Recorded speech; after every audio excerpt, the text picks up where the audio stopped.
All right, everybody. So I am Melissa Sibin.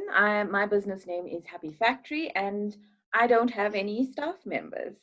I'm also a people strategist, which means I look at unique and different ways that people can improve their human experience. It's like creative business development. So for today's session, we're actually going to be talking about staff on demand. I recently saw an article where currently thousands of businesses have been driven to bankruptcy. And in the first half of 2020, more than 3,600 companies filed for bankruptcy in the US. That was 43% up from last year. And the workforce is about to change dramatically. So I had to think, if the spatial relationship is changing to work from home, and it looks like it's going to be here to stay, what does that mean for global workers? Google has said to all their staff members that they can stay at home and work from home for the rest of the year. And a lot of other companies are actually trying to make this transition at the moment. One of the projects I worked on recently was a change in operating models to an outsourced one, a completely outsourced one. And what we found is that people actually spend less time on doing functions. And then they were a lot more direct in moving the business forward and also managing what their expectations were as outcomes, both from vendor perspective and from the person placing the demand. So people actually became a little bit more succinct in what their asks were. Many small startups emerged utilizing the concepts of EXO and staff on demand and created companies reaching billions of people in no time at all. And if you look at it, their valuations also topped or even reached the level of companies being in business for decades in a very short space of time. Staying lean and staying agile and nimble helped them to adjust to realities of business and also pivoted during this time. And when you look at it, in his book, Salim Ismail talks about even mission critical functions that you can look at using staff on demand for. And when he talks about it, he also talks about the reasons of why EXOs use staff on demand. And there's predominantly three things. One is it enables learning so that people can learn faster and use the skill sets that they need. It allows you to shift strategies quickly. So if there's another sort of COVID, what can you do? And it allows you to create culture in the core team. And I'm very passionate about culture. Being able to maintain that means that you can almost remain authentic as a business while outsourcing a lot of your talent. So in today's session, the benefits of leveraging talent on demand, we're actually going to be looking at why, to gain a better understanding of how to leverage the on-demand talent to drive efficiency and growth in a challenging market, and to be more look at how to be more agile, how to pivot quickly, and find quality on-demand talent that can drive your organization forward. So at this point, I would like to hand over to Craig, who will give us a brief overview. Craig. Awesome. Thanks, Melissa, and thanks everybody for being here. And yeah, let's just spare a thought for Beirut. Really tragic. And if there's anything that any of us can do besides praying for the city, let's please consider what we can do to help Beirut. I'm definitely going to visit it when it's appropriate and when it's possible. I heard this morning that you can be on the beach in the morning and you can be in the mountains in the snow in the afternoon. It's apparently an amazing city. So what I want to do is just take a big step back and remind us that actually what we're trying to do is democratize entrepreneurship. And what we've set out is this framework, the entrepreneurial brain, which is your framework, any entrepreneur's framework for democratizing entrepreneurship. So it's really an open source kind of Creative Commons initiative, and democratizing entrepreneurship is our massive transformative purpose. So get involved in the community and help us to democratize entrepreneurship. So the framework has a couple of aspects to it. Are you seeing my screen, by the way? Yes. Yeah. Um, Lloyd and I have had a number of sessions talking through, and if you didn't hear earlier, Lloyd is our resident psychologist, talking through what we've come to call the states. We initially called them the phases, but we think, you know, the brain is much more dynamic than having phases. So the states, which are fear, ignite, explore, refine, and transcend. And then we have the pathways, and we've had a number of sessions on the mindset pathway, and today's focus is on the team pathway. And in future sessions, we'll talk through practices and resources on the one hand, and customer skills and solutions on the other hand. So just to have a quick look at the states, these are dynamic elements of the entrepreneurial brain. So fear is the awareness of inhibitors and enablers, really, you know, getting an open mindset to get beyond fear. Then we go into ignite, where we intentionally enlighten thinking based on your own massive transformative purpose. We then go into explore, the evolution of disruptive thinking, refine, tenacious improvement, and then finally transcend beyond limits. We've done recordings on all of these, and they're on the YouTube channel, and the next one will be on Transcend. So Lloyd and I have still got a bit of work to do there. But please give us your input and your comments. And then, as I said, we've done a number of sessions on mindset, which is about the way you think. And today is about team, the people that collaborate closely for shared value. And later on, we'll go into, in follow-up sessions, we'll go into practices. So these are the modern methods for extracting value. We'll go into skills, the skills that are essential for you to leverage the capabilities you need to create value. And those three together is about the way you work. And then your value offer is obviously about customer, how you exchange value with your customer, resources, so access to capabilities, tools, and templates, and then solutions, so the initial high-level capabilities.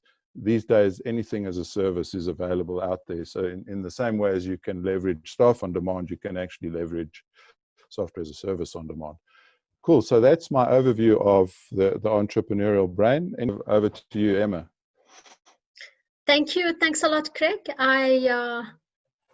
I'm going to share my slides, but okay. So right before we get going into this, thanks for the opportunity.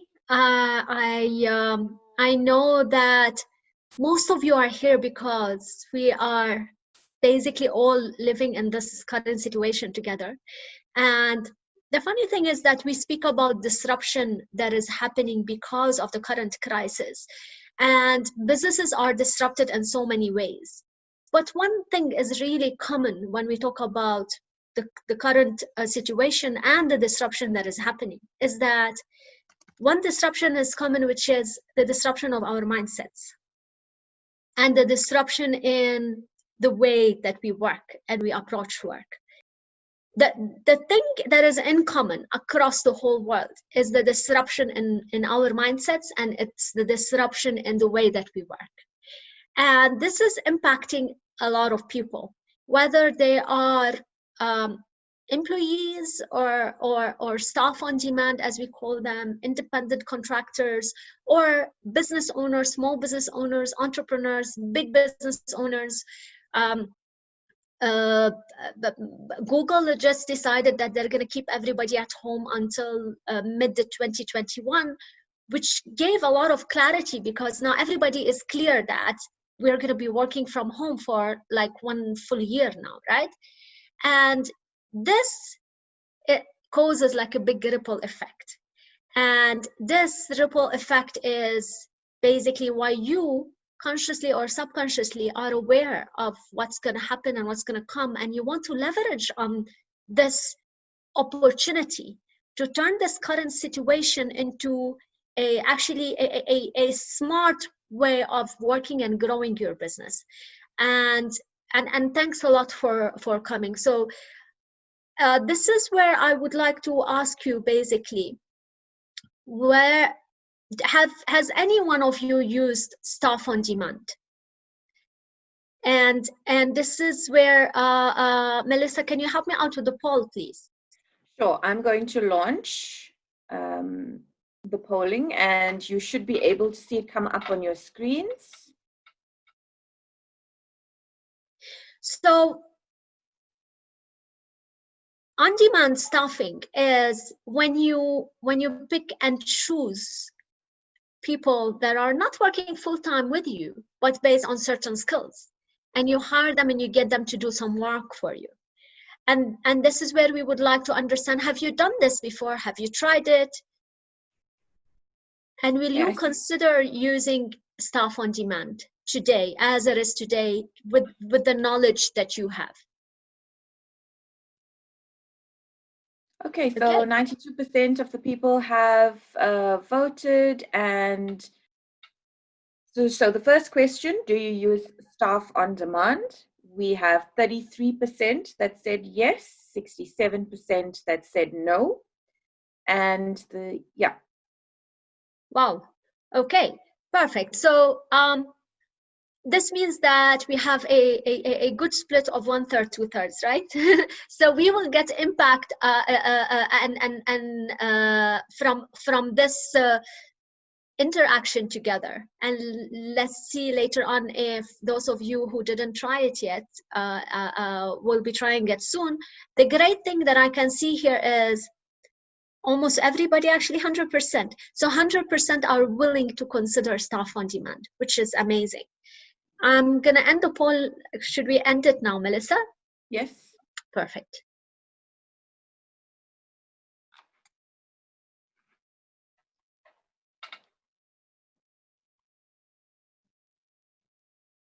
Okay. Thank you.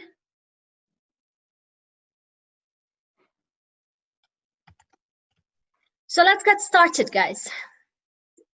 I would like to first take a step back to before this current situation, and before we had COVID-19, and before everybody started working remotely and virtually.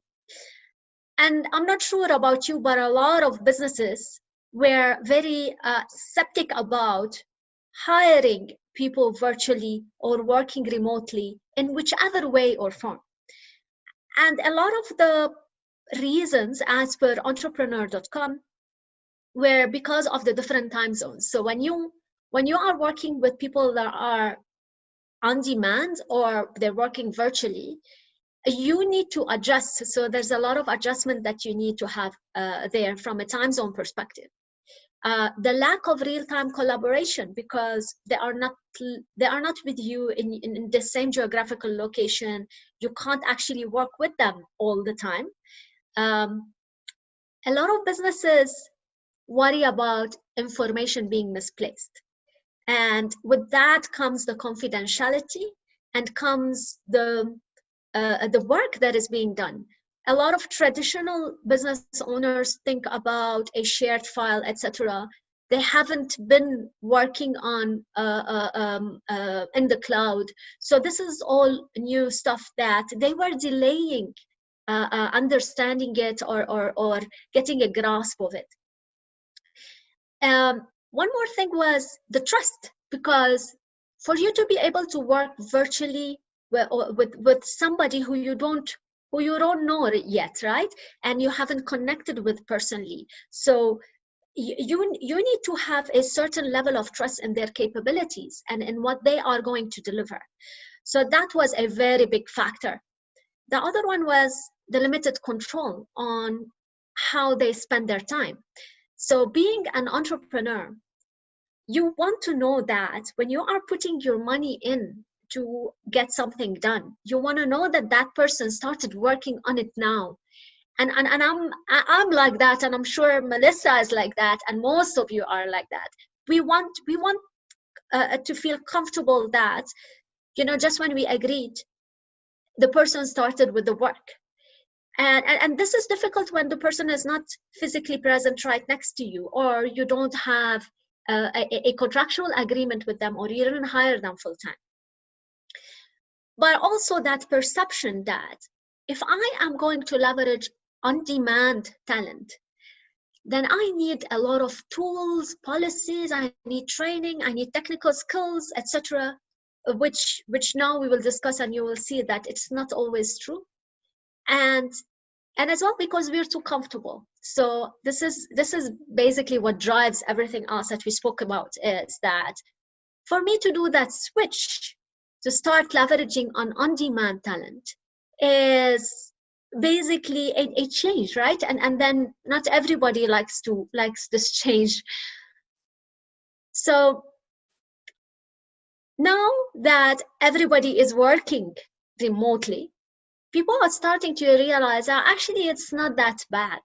And if I can work remotely, and so does everybody else, and if they do, this means that I can leverage on people who are as well working remotely. So that a trust factor started with us when we are working in this manner. And then we started trusting that work can be done in this way. But then what is important for you, especially as business owners and entrepreneurs, and then leading teams and driving business productivity, is that this is actually measurable. So when you are working based on output and with a measured output, you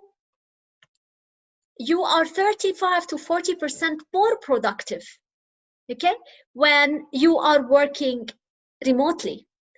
And this is due to the fact that there are less distractions, that you are more focused, that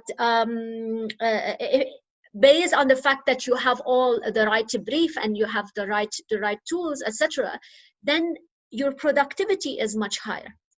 But at the same time, when you are location independent, you produce better results that have a higher level of quality.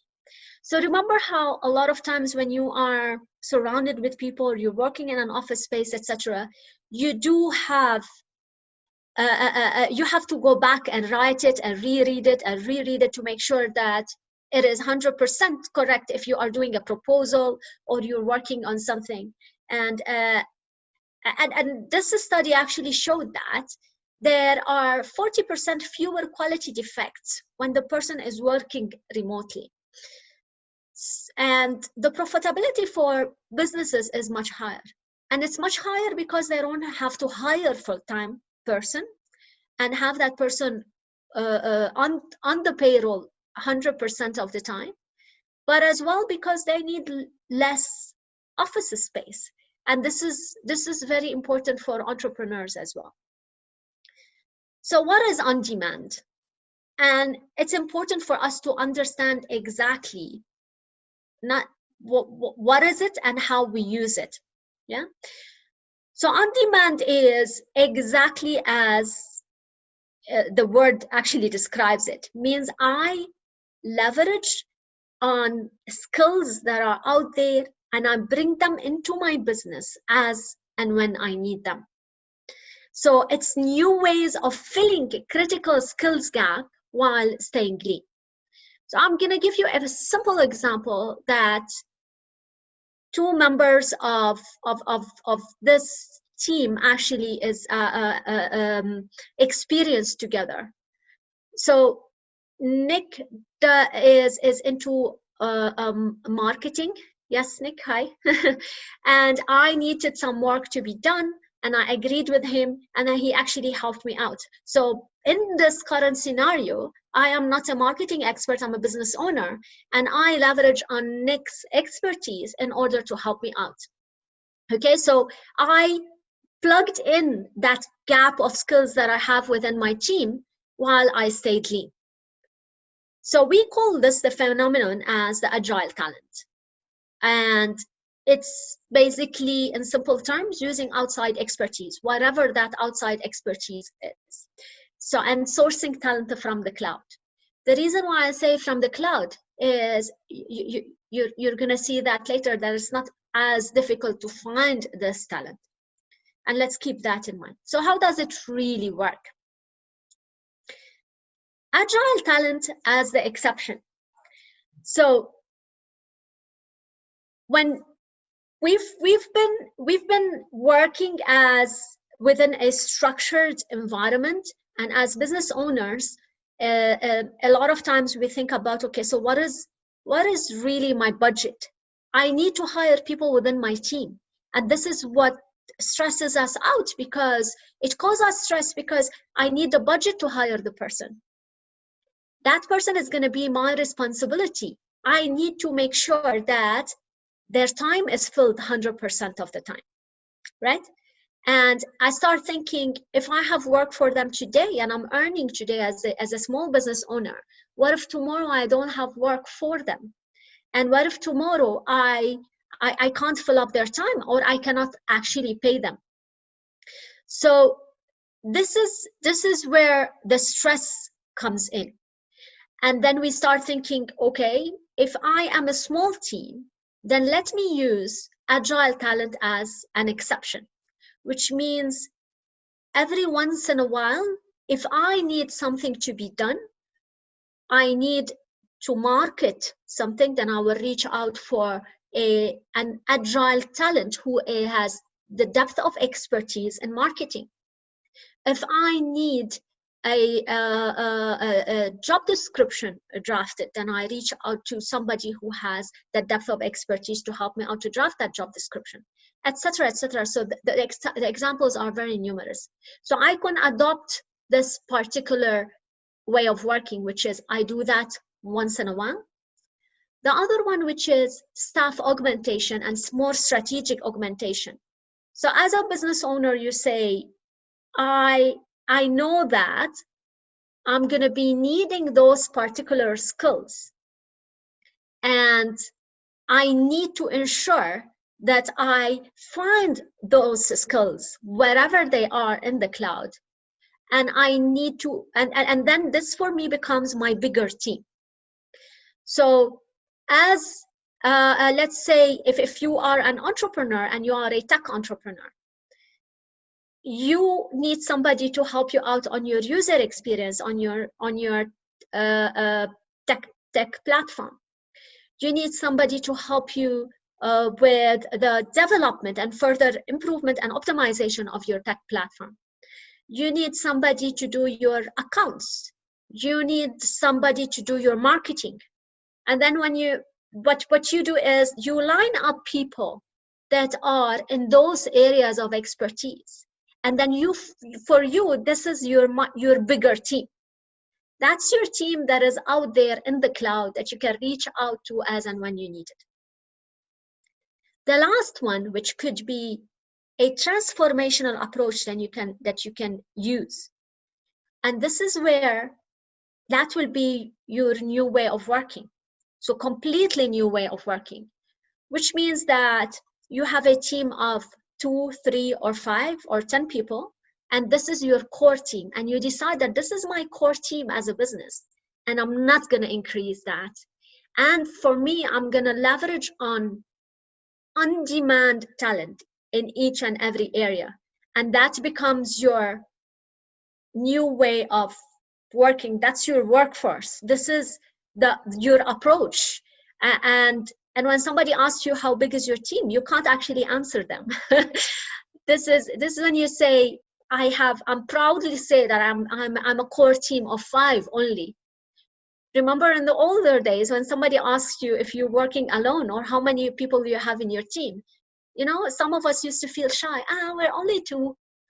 We're only 5.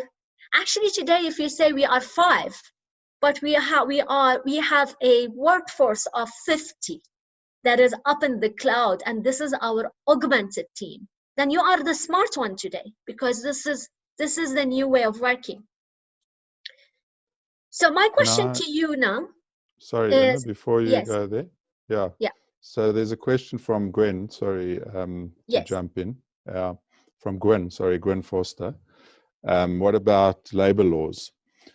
I just want us to take a step back. So the first issue that comes to mind with staff on demand, when somebody asks about labor laws, is the issue of mindset. The entrepreneurial mindset is kind of contrary to worrying about the legalities, and that might not sound practical, but I can assure you now. I mean, if I think of when I also asked Nick to do a little bit of work, he's got a little app, I can't remember what it's called, where you basically upload the requirement and he responds with a price. And that's a contract, and you agree to get that work done. So you can operate as an independent contractor And the issue with labor laws is things like if you give the person a laptop and a desk and they sit at your office every day and they have to come to work for regular hours, then they automatically become an employee. But if you actually have the right mindset and the right way of working in place with them, it can become very clear that they're an independent contractor. And they might not even want a contract. They might just want, they can either be an independent contractor or they could just contract on a gig by gig case. So that's and yeah, we've all seen the CCMA. I mean, the regulatory environment clearly needs to change, but yeah, I'm using staff on demand quite extensively and quite successfully. Yeah, So thanks, Cool. Craig. Yeah, you go ahead, Melissa. So I think just to almost tie it all together, it is the way that the world is changing. I hear Emma talking about different methodologies that people can use. And I think what Craig is also saying is that it almost works with work packages. So if you can identify in your business what particular item you need for this particular time, and that's what you contract out, then it's sort of, I wouldn't use the word negates, but it almost has proof that that's the only thing that you needed for that particular point in time. And I would also argue, if you look at technology, and this is an argument that I've had with myself also, working in corporate for a long time, because if you look at technology and the exponential advancement of technology, I mean, we still can remember the 3310. So the Nokia 3310, I think it had polyphonic ringtones, right? But if you think about it in today's world, people are doing are coding. Did that exist before? And so skill sets almost, move so exponentially that you can tailor your work package for that particular skill set. And I think that will then tie in what Emma is talking about in terms of using leveraging of it, and then also to Craig's examples where he uses it in his own business, you're actually using new skill sets that's required as you go along. I think it's very valuable conversation, and Wern's points as well. There are definitely local legislations and regulations that we all need to consider all the time. And I think when Emma goes through the presentation, there's some critical element we need to consider when we look at the type of people we need to consider. So yeah, thank you. Please bring all those questions. We are learning from each other here, and we've got expertise around this table. Please don't stop. Thank you, Emma. Thanks, Liesl. So yes, there are ways around it, and there are ways around it not only from a compliance perspective, or am I putting myself at risk of being labeled as have hired that person full-time, but there's also ways around the risk and mitigating the risk of engaging with somebody independently and on demand, and making sure that you actually get the results that you are looking for as a business, because you don't want to waste your time, right? So we will talk about this in few. Melissa, just alert me on any questions, because I can't see the chat as yeah, perfect. Okay, so I'm gonna carry on now. Now here, this is where I would like to ask everybody. So which model would you actually adopt today if there is no labor regulations and nothing? And will you use it as an exception, the on-demand approach? Will you use it as an exception? Will you use it as and when needed to augment your team? Or will you actually use it as your strategy? Like moving forward, you decide, me as a business, it's going to be me, it's going to be my finance partner, it's going to be my strategy partner, it's going to be whoever those 4 or 5 people, 10 people core team. And I'm going to use a total workforce strategy whereby I have a pipeline of independent contractors and on-demand skilled workers that I can reach out to as and when needed. Which one would you use? Would you just share with us in the chat? So just type it into the chat box.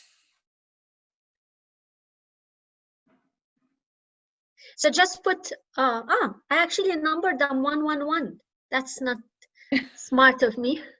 So you can just type 1, 2, or 3. Okay, we get total workforce. Cool. Strategic augmentation. Strategic augmentation. Okay, myself, I would also choose strategic augmentation. Yeah, that's safe when you are still absorbing, you know, just trying to understand exactly as what it actually means to me as a business. Yeah, so just keep that in mind as we progress through our discussion. So strategic augmentation is basically when you use a network talent system. And the network talent system is when you have your own team, but you also have a network of talents that is anywhere around the world. And this is where we are going to go back to labor law. When you think labor law, you are thinking South Africa. But imagine that, you know, when you think of on demand, the world is your oyster. So you have access to a global talent pool. And people have been using this for ages, right? So companies that are in the US and Australia and Canada and in Europe have been using developers in India and in South Africa, technical developers, you know, like for tech platforms. They've been using these guys to develop tech solutions for them. This is literally an on-demand talent that they have reached out to. So this has been in practice for a long time in the technology industry, and the reason being it was driven by lack of skills actually and cost. So lack of technical skills, but also the cost, because of the Indian rupee and the South African rand. It made sense for a company that is based in Australia or in the US, etc., to use on-demand talent when it comes to the tech space. And this is when we talk about having a networked talent system. So any examples that will help me actually to understand this? I'm as a business owner, like, will this jeopardize my business? Does this mean that I am not unique and I'll ask anybody to do anything for me? How can I manage the quality? And these are all normal questions that we ask because we want to make sure that we're getting the right quality. Now think about it. Apple actually uses on-demand talent in their design.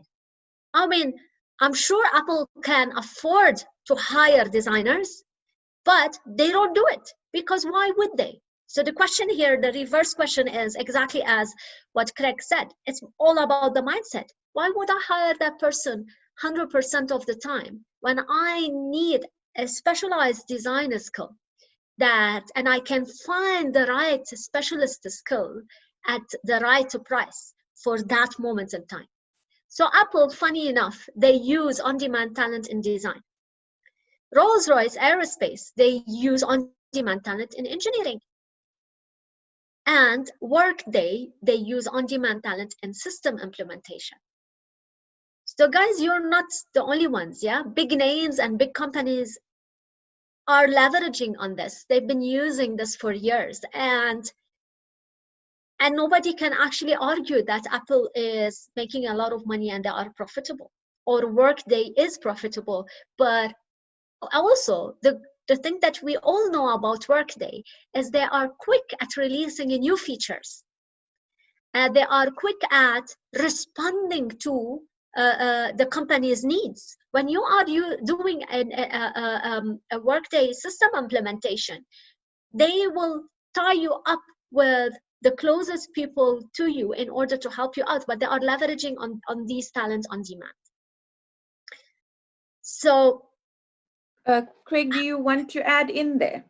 Yeah, I just want to make the point, if you're familiar with Salim Ismail's exponential organizations, you know, what he's done is he's studied a number of organizations like Apple, like Google, obviously the usual suspects, the Amazons, the Airbnbs, etc. And he studied all of the attributes of those organizations. And staff on demand is one of the key attributes that those organizations have used to scale and grow without bogging their cost base down and, you know, bogging themselves down with having to retrench people and all that type of thing. So, you know, there are many examples in the Exponential Organizations book of this working effectively. As well, Craig, one of the things is that as part of what he preaches is abundance, right? And this is Absolutely. at the heart of abundance.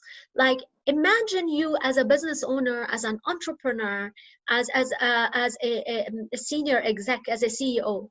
Suddenly you feel empowered. You feel that you're on top of the world because you have access to people that are anywhere around the world. You have abundance of skills around you to make you successful. Or what you need to do is actually do your research right, come up with the right idea that or the project that you want to work on, and then get somebody to do it for you. Yeah, So and he this makes is the where we point, need. sorry, Emma, he makes the point that the best people will never work for you. You'll never be able to retain them. Yes. You know, but you can access them for an hour or a day on demand. Yeah. You can't actually afford them. And this is where actually a major pivot need to happen, because when you think about it, you are not just hiring somebody full time. So you are not hiring somebody and thinking, is he going to stick around with me? Is he still going to be there in the next 2 to 3 years? Does he have potential for growth? These are all the wrong questions. When you start leveraging on demand, your questions should be more directed towards you. It's exactly what do I want to be done on this project? How long does this project take, and when do I really need it?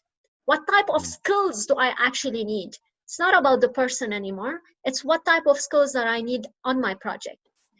So And Emma, when you adopt, sorry, Melissa? We've got a question just on that Yes. point. Would a fully staff on demand company be more focused on culture building rather than widget building? So almost letting their staff on demand produce the end product.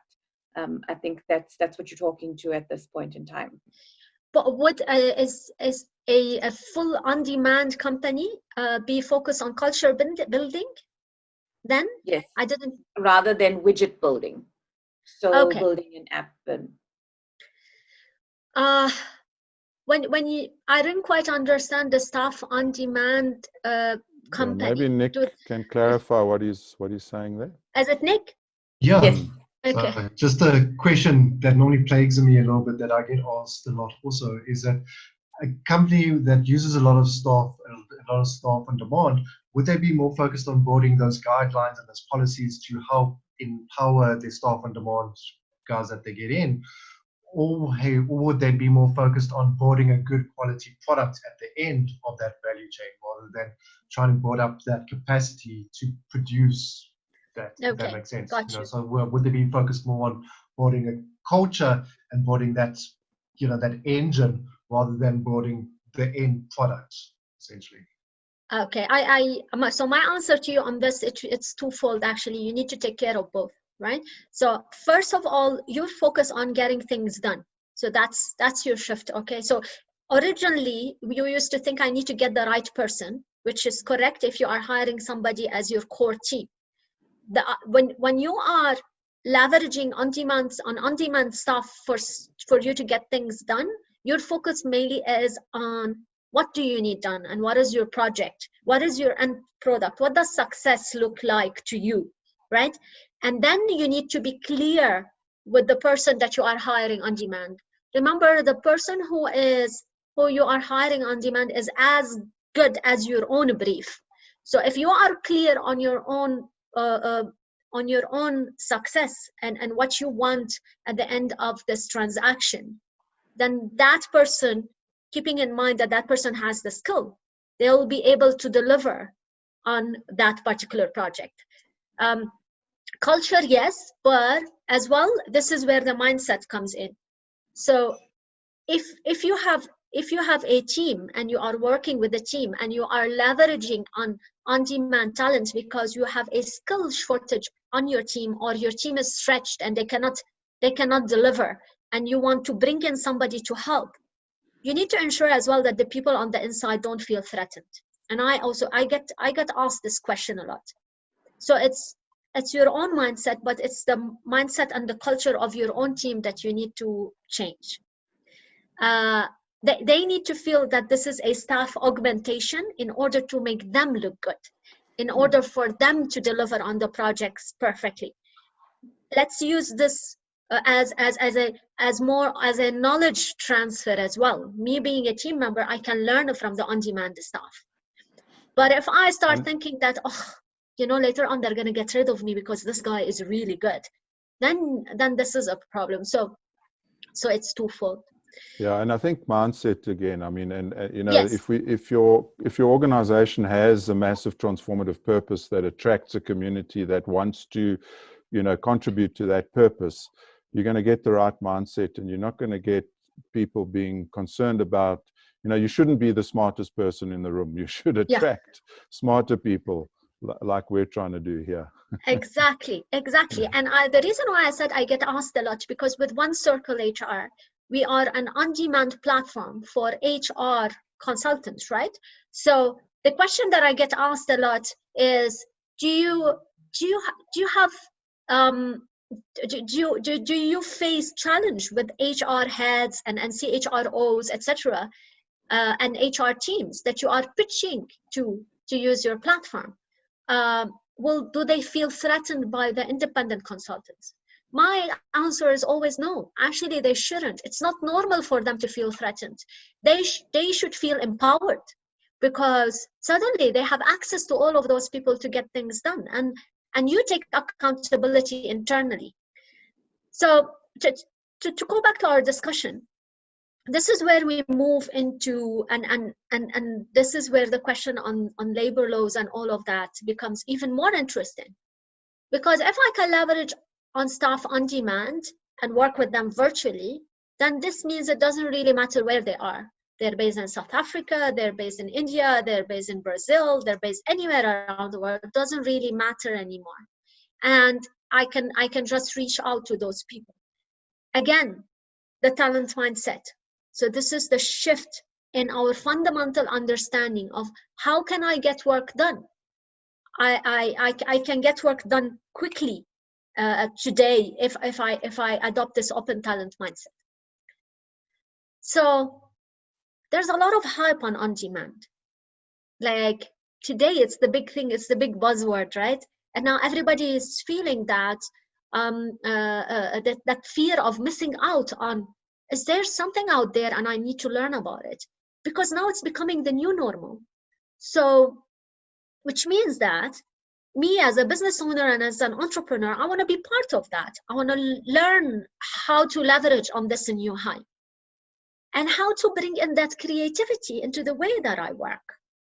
So whether I'm creating widgets, or I have a tech app, or I do clothing, or whatever my business is actually, if I always plug in the same type of people to help me, I will always get the same old ideas. But if I'm able to bring in new people to help me out from different parts of the world, this is where I leverage on their creativity and innovation. And I will feel more in control, because I'm less stressed about, as a small business owner or as an entrepreneur, I'm less stressed about paying salaries at the end of the month. Whenever I get money from whatever revenue that I get, then I say, okay, now I have enough money in order to bring somebody to work on that project that I've been delaying for a while, because the money is there already. So things have reversed. It's not I hire to get money, so I will get that money and I will use it and I will prioritize my next project. And this is something that I do personally in my own business. And then the access to augmented team that gives you ability to get the work done at a, what I call open source price tag, but it's at an affordable price tag.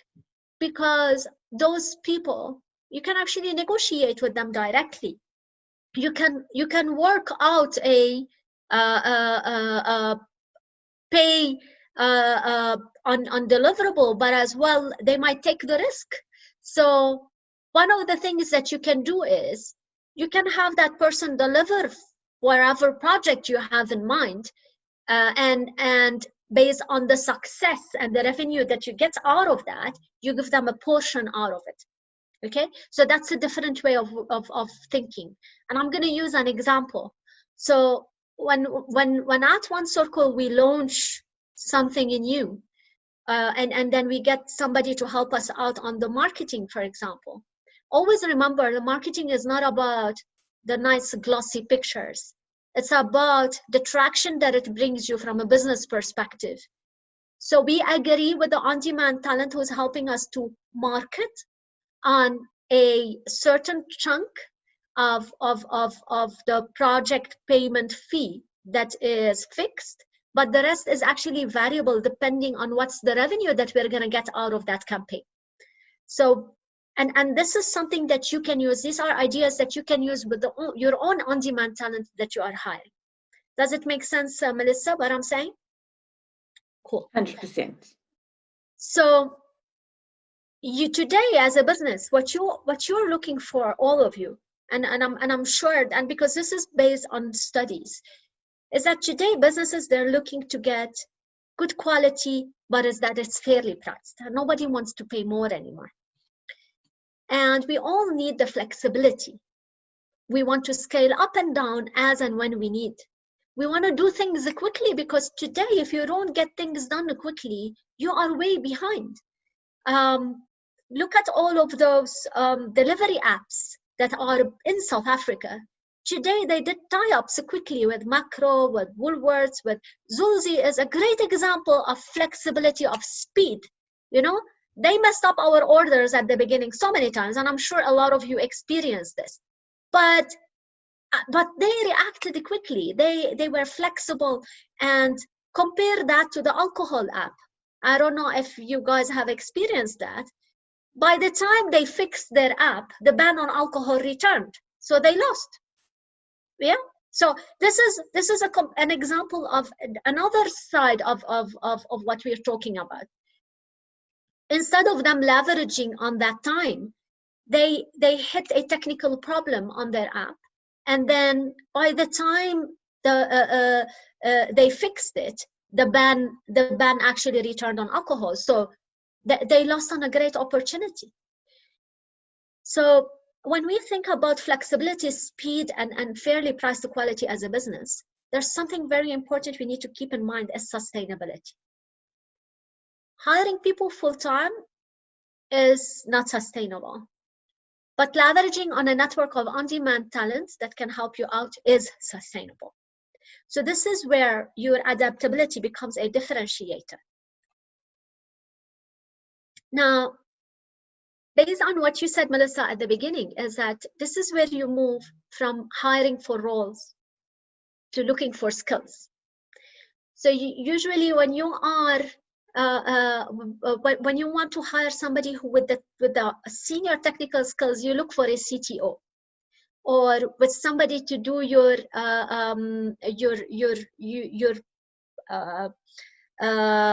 digital marketing campaign, you look for a digital marketing head or a senior manager digital marketing. Today, it doesn't really matter. You are looking for digital marketing skills.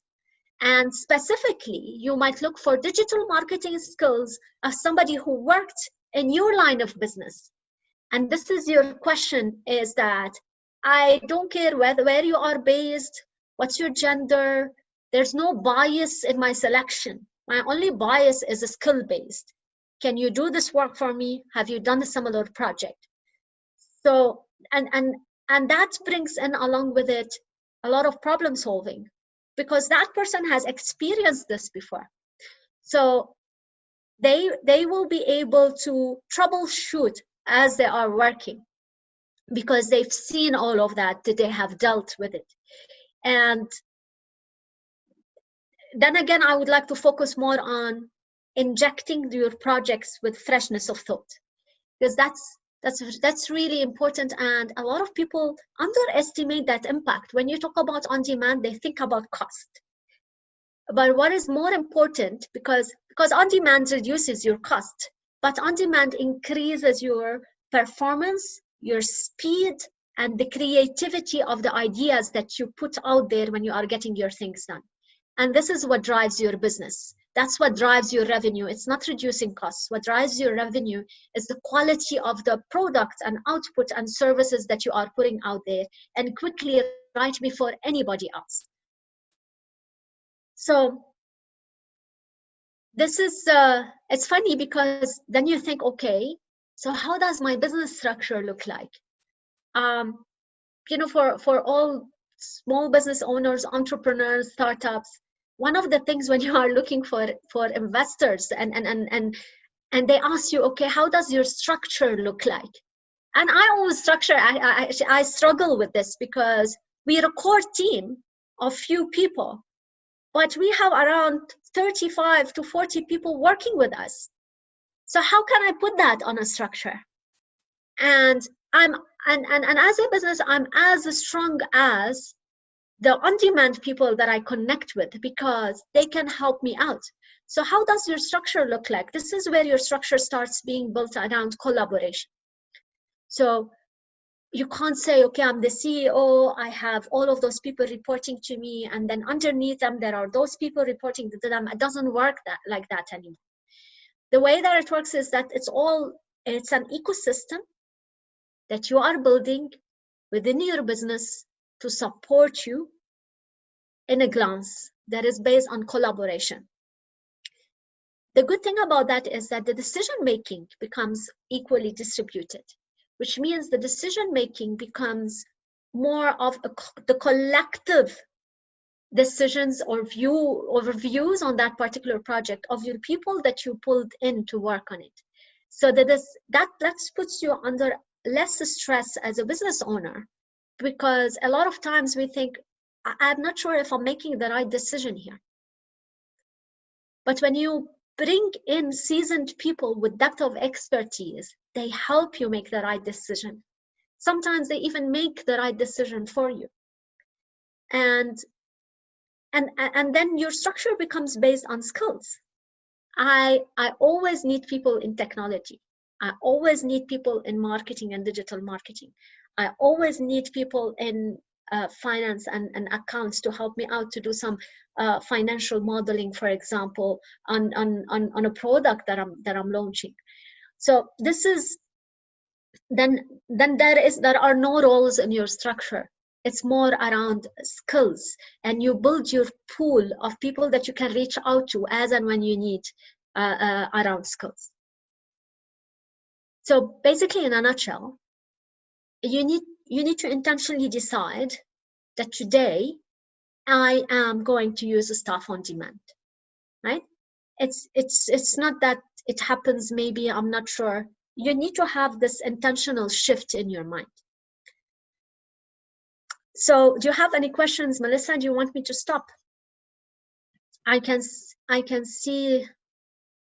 Well, we're going to ask, do we need a comfort break? Does anyone need a comfort break? You can just say so in the...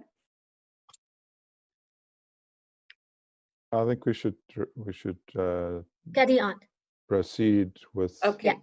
with urgency. Okay, so how much time do we still have left? Because I can talk about this forever. Yeah, You have about 10 minutes because we want to do a Q&A and so on. And a summary, yeah. Yes. Thanks. Okay, perfect. Thank you. So where actually to start? So this is, I'm sure you're asking now. Okay, fine. I'm sold now. Where to start? You start when you look at your own business and think, okay, is my business growth linear? Do I know that I'm having 10% growth, 20% growth, 30% growth, whatever that is, month on month, and my growth is linear? Or do I have some ups and downs?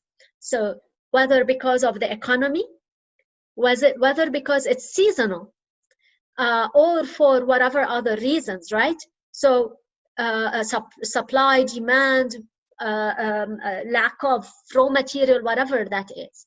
So if my growth goes up and down, then that's your answer. You cannot hire people full-time. You need to bring in people as and when you need them. The other question that you need to ask yourself as a business, do I need to move quickly to get things done? When I get that idea, do I need to act on it quickly? When I get that opportunity to for my delivery app to deliver alcohol, because now everybody is going to be thirsty after the current situation, do I need to act on this quickly? That's as well another question that you need to ask. If you are always in a race to be the first to get something out, then yes, you need staff on demand. The other one is your current talent pool in your geographic location is like, not really that good, right? It's not really cutting it. So, which means I need a different caliber of people that I cannot find locally in my geographic location. So how do I do that? Then I can bring in people from other places. You can't afford an agency. So you want a marketing campaign, but you cannot afford an agency to pay for them. So what do? You go to the people who the agency goes to, because the agency outsources. They are smart, right? So they leverage on on-demand talent. So you cut the middleman and you go directly to the right people to do the work for you. You like that, Nick? I can see you smiling. Or you're tired of micromanaging your people. Yeah, you have a big team and you're tired of micromanaging them, and you know what? It's just easier. I just engage with people, let them do the work for me on a project basis. So these are things that you need to ask yourself. If you fit in any of those and you want to get things done with the speed and make sure that your cash flow is taken care of, then definitely this is the option for you. And this is the option for you to turn the disruption into opportunity. And this is where the abundance mindset comes into play. So how can on-demand help me to turn disruption into opportunity? Yeah, and the reason why I bring this up is that I'm sure a lot of you today have great and bright ideas about how to transform and pivot your business given the current situation. Okay, are you a coach? Can can you coach digitally? And if you can do that over any of the video conferencing tools, do you want to promote your services? And if you want to promote your services, how would you do that? Okay, you're good at coaching, but you're not good at selling your skills. Do you want somebody to craft a strategy for you on how to position yourself and brand yourself as a coach? You get on-demand talent. Okay, so you are a learning company. You've always delivered personal trainings in a workshop classroom style. You want to transform that into a virtual digital learning solution. You need somebody to do that for you. And this is where you turn the current disruption into an opportunity and you get it done quickly. So how to find this non-conventional talent? And this is a question that all of you are most probably are thinking about. Is that, okay, fine. So I just go on the road, do I check on LinkedIn? What do I do? There are a lot of platforms that are out there that gives you access to on-demand talent. Okay. One of them that you might know the most of, I'm not going to say One Circle, I'll say Upwork. Yeah, Upwork has millions, literally millions of freelance people that can do anything from recording a dog bark for you, yeah, to actually design a full platform or an app for you. Yeah, so you can find all of those different types of skills on Upwork. And the other platforms are consulting platforms and you can find finance experts on those platforms. For us, One Circle, we are specialized and niche in HR and coaching. So you need an HR consulting project done, you go onto One Circle, you create, and this is the same for all of the other platforms. You create your company profile for free. You post your project for free, whatever you need done. And then the consultants or the independent contractors and the freelancers, they will pitch in for your project and they will motivate for it. You agree with them on how much is your budget, and then you're up and running. They will get the work done for you. Few of those platforms, including One Circle, offer an escrow payment service, including Upwork, which means that when you engage with them over a platform, you pay for the fees, but those platforms hold the fees until you get your project done. And when you are happy with that, they will release the money to those consultants or freelancers. Okay, so it's risk-free basically. If you are not happy with the work, your money returns back to you. So imagine that and compare it to finding somebody who is maybe a referral, or he's the cousin of I don't know who, and you haven't seen their work, and then you pay them upfront, and then suddenly they don't deliver on the project. So this is a completely different experience. So to go back to the labor example, I just want to answer this here. On those platforms, when you log in and you sign up and as a user, you accept their terms and conditions. And when you are paying for the skills, this is the same as buying an airplane ticket on Emirates Airlines or South African Airlines or whichever. So this is the same type of transaction. You're just getting work done. This is not hiring somebody. It's transacting and getting an output in the form of a project or whatever that is. Sorry, Craig?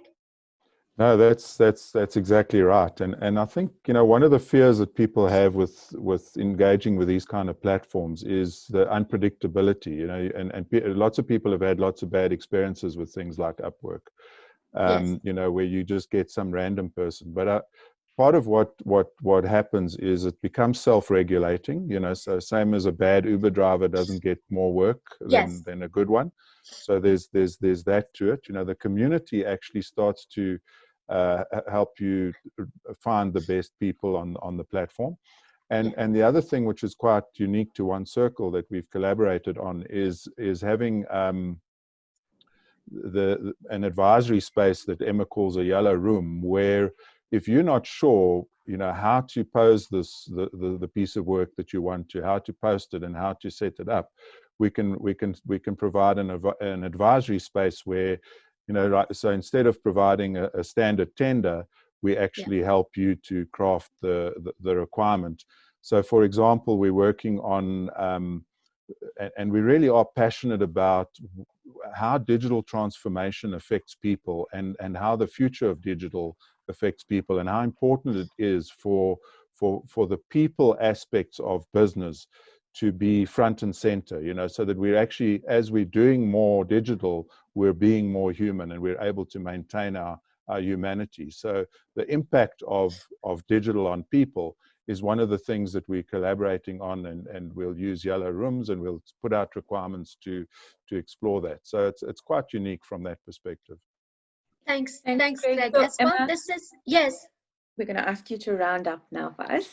Okay. Okay, cool. So this is where you need to do your homework, right? So first decide on, is on demand the right thing for you? And a lot of people, I can't answer this for you, to be honest. You need to answer it yourself. But if this is the right thing for you as a business, the other question is, what are the type of projects that I need done, and I will prioritize them. What type of skills do I need? What is my timeline? What is my brief? But when you are looking for a platform, there are two types of platforms. There's the marketplace, which is like Upwork. And what Craig said is 100%, that you know, you get different types of people, different level of skills. They are not vetted.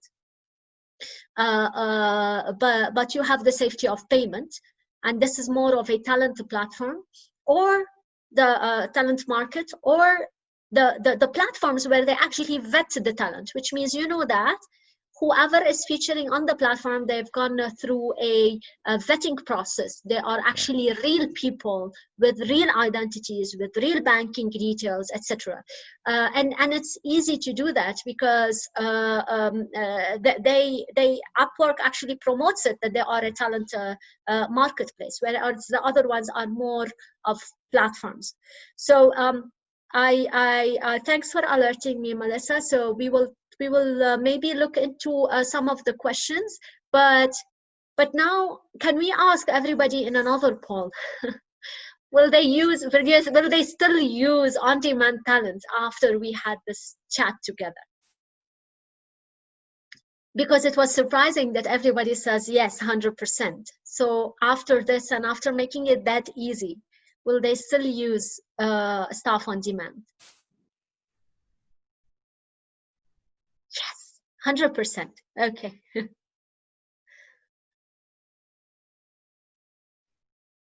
Just give it another 30 seconds, this poll. Yes.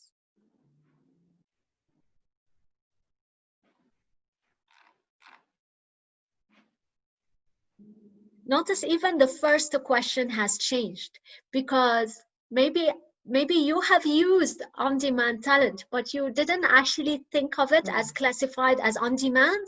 And now you realize, actually, when I asked this particular person to do this for me and he invoiced me and I paid him, this is on-demand.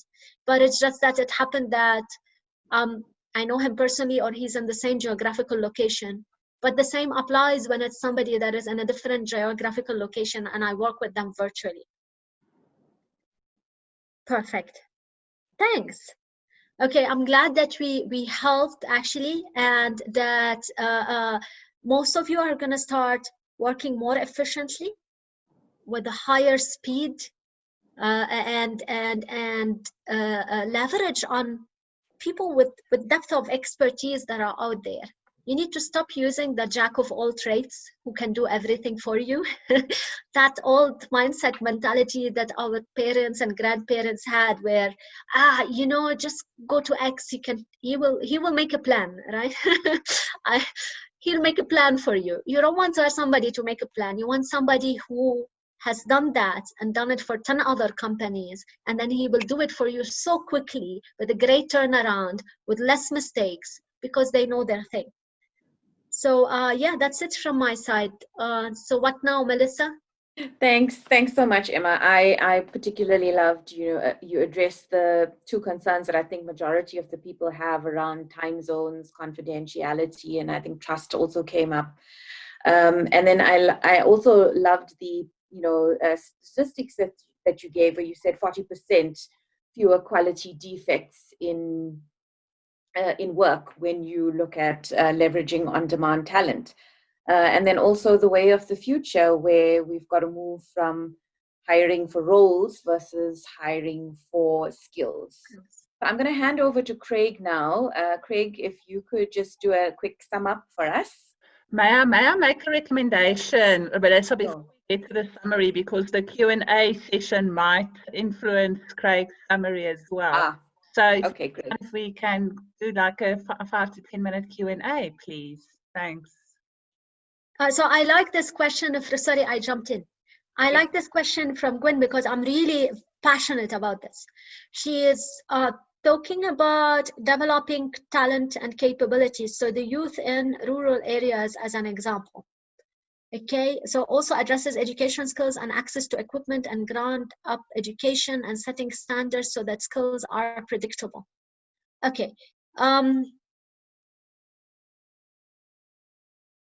So if we're talking here about leveraging on demand in order to help with education, did I understand the question right? Gwen, did I understand you right? Gwen? On building something in order to leveraging on demand in order to develop talent and capabilities of the youth. Come to unmute yourself and clarify for everybody.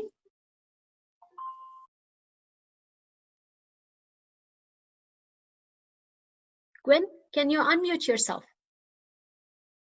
Oh, no. Developing skills that can be used more broadly than that area. Oh, her mic is not working. Okay. Yes, I see what you mean. Is that today we're building the skills of the youth to work for the future.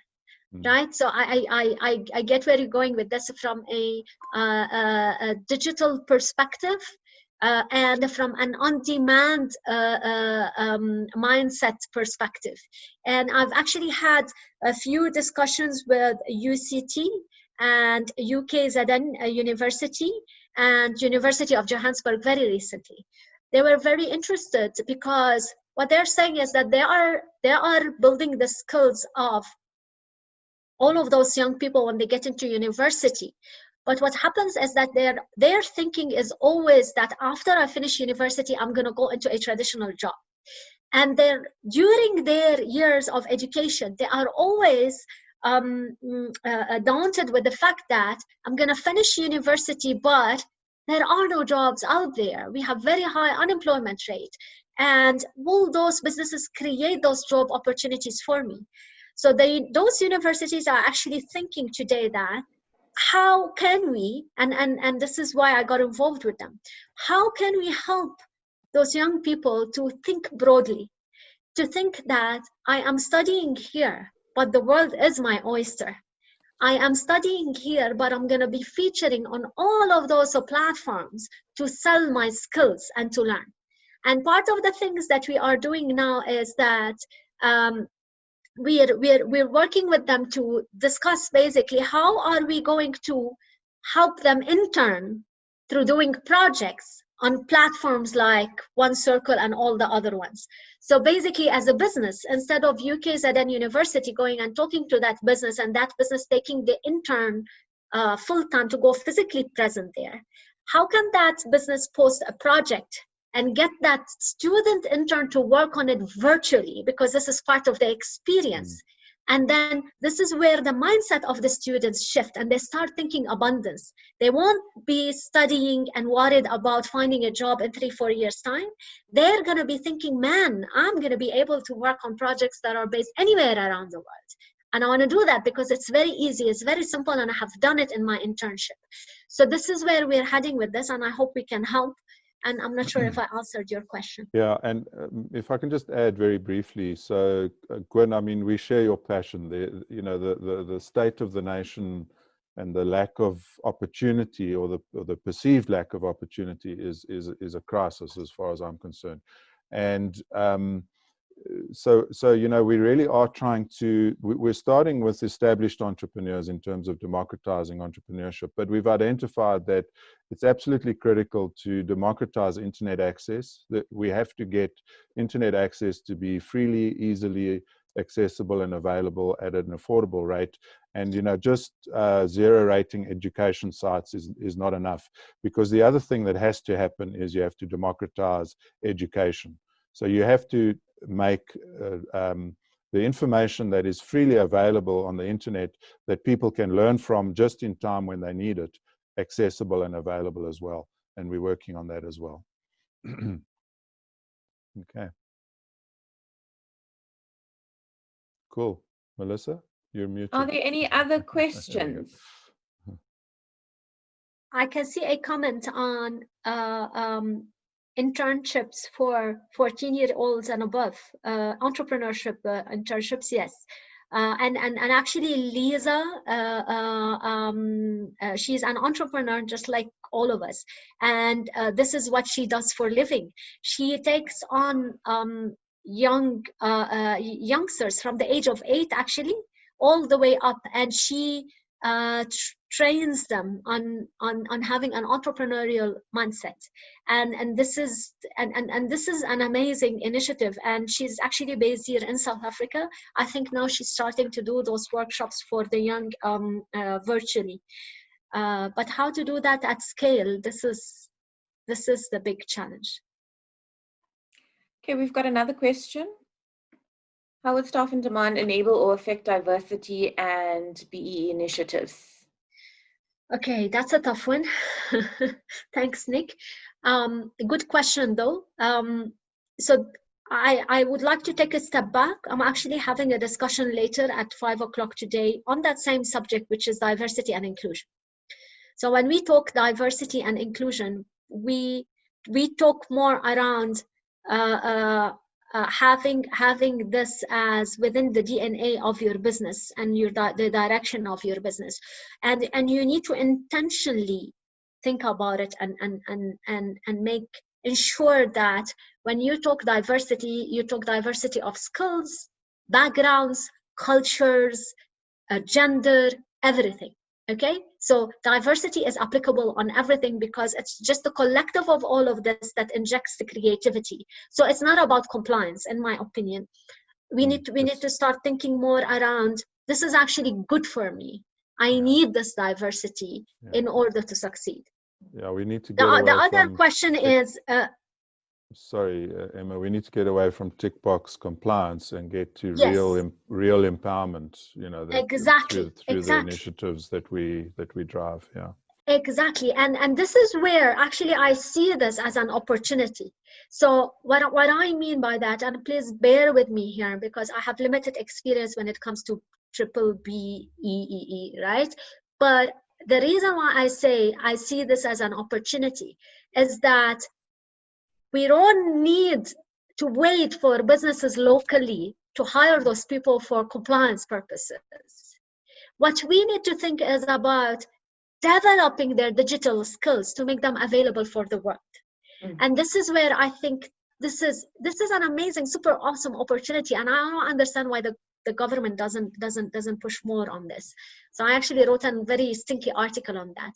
What I mean is, don't wait for local opportunities to be created.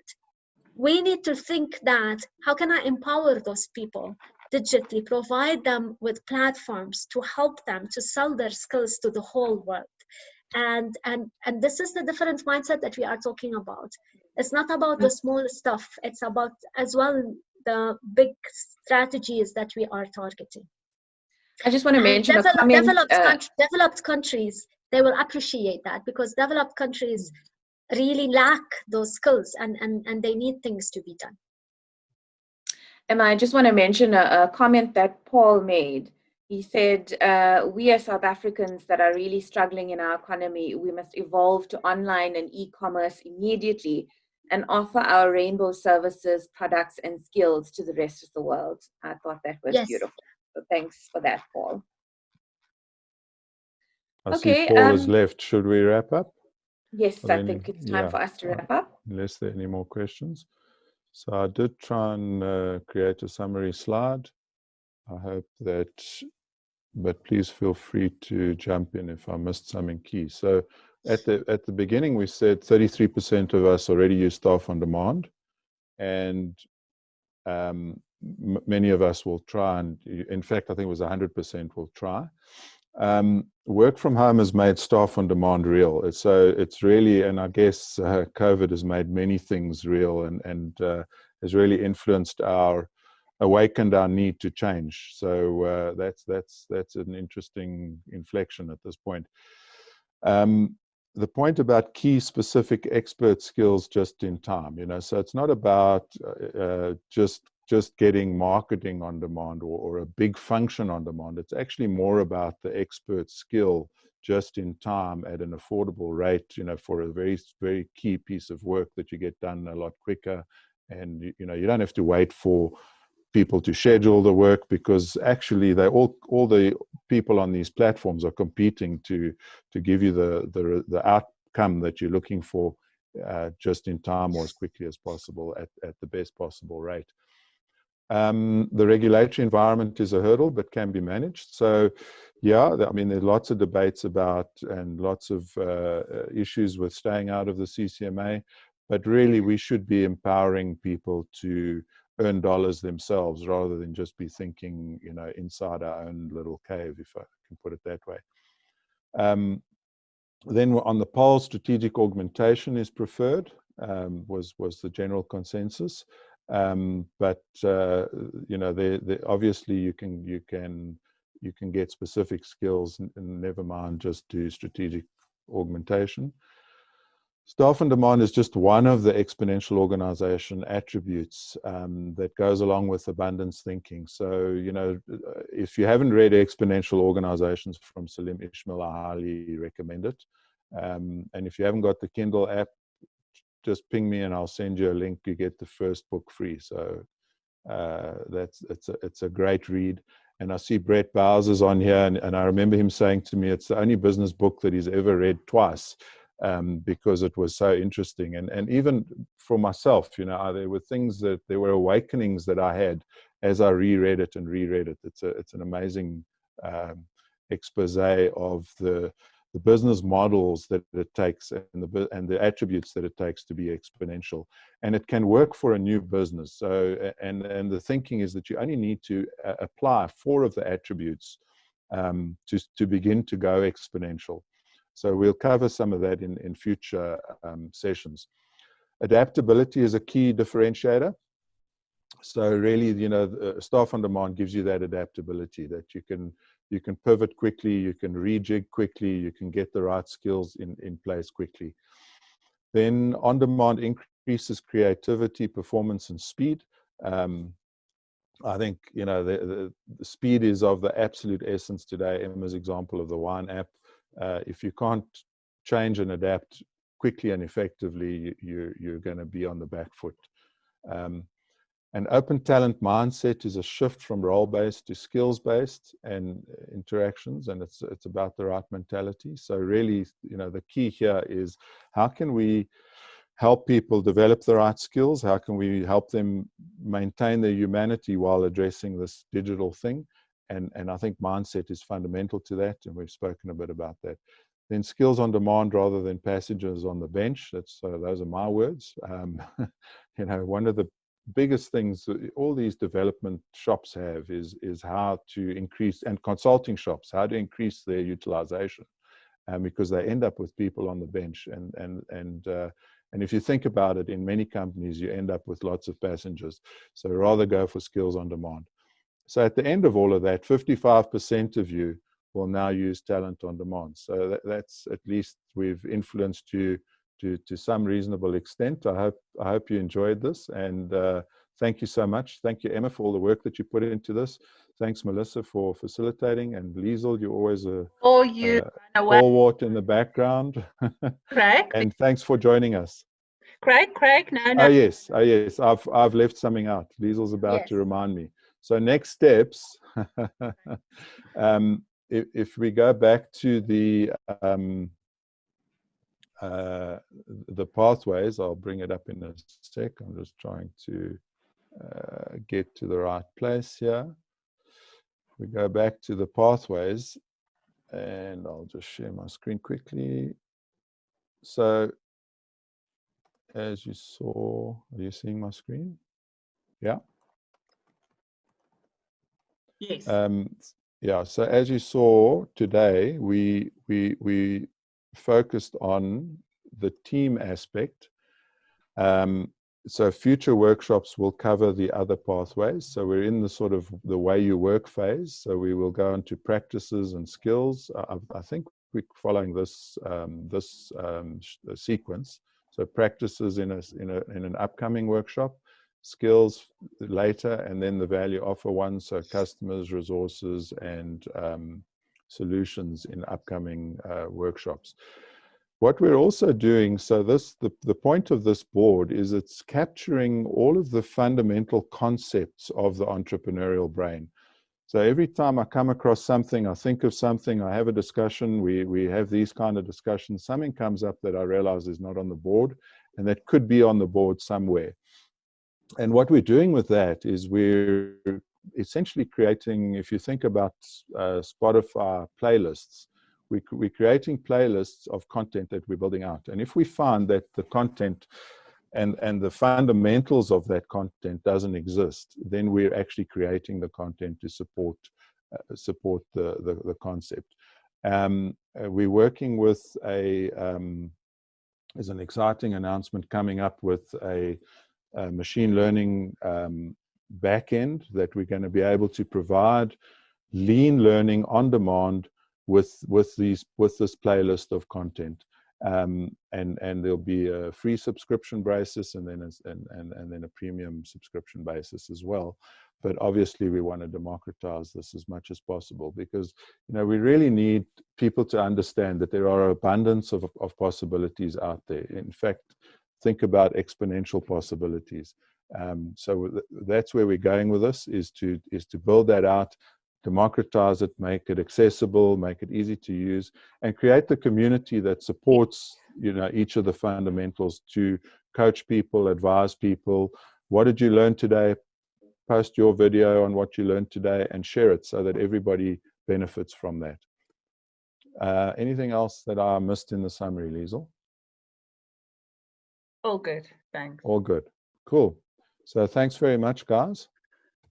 What about what you will send them later, Liesl? I was just going to talk to that. Thanks, Emma. We have designed a quick reference guide. So we will be sharing that with you. So it's literally a success guide for implementing staff on demand. And that will be accompanied by a recording of this meeting. So Melissa, Emma, Craig, everybody, thank you so much. Apologies for being in the background so much. A good reason for that. So yeah, Melissa, back to you. Thank you. Thanks, everyone. Emma, it really was lovely chatting to you, and there was lots of information, and I think the comments and questions from the conversation that we had was invaluable. So I hope everybody has a lovely day further. I'd like to end with a quote which I put up: most of the bright people don't work for you, no matter who you are. And that was said by Bill Joy, who is a computer scientist. And I think all of you are all very bright people here. So Liesl just put up the link to the quick reference guide, so you may click on it if you want to have a look at it now, but she will be sending you everything. So have a lovely weekend in South Africa. You may have a wineless weekend like me, but enjoy it anyway. All right, everybody. Bye. Thank you. Thanks a lot. Thank you.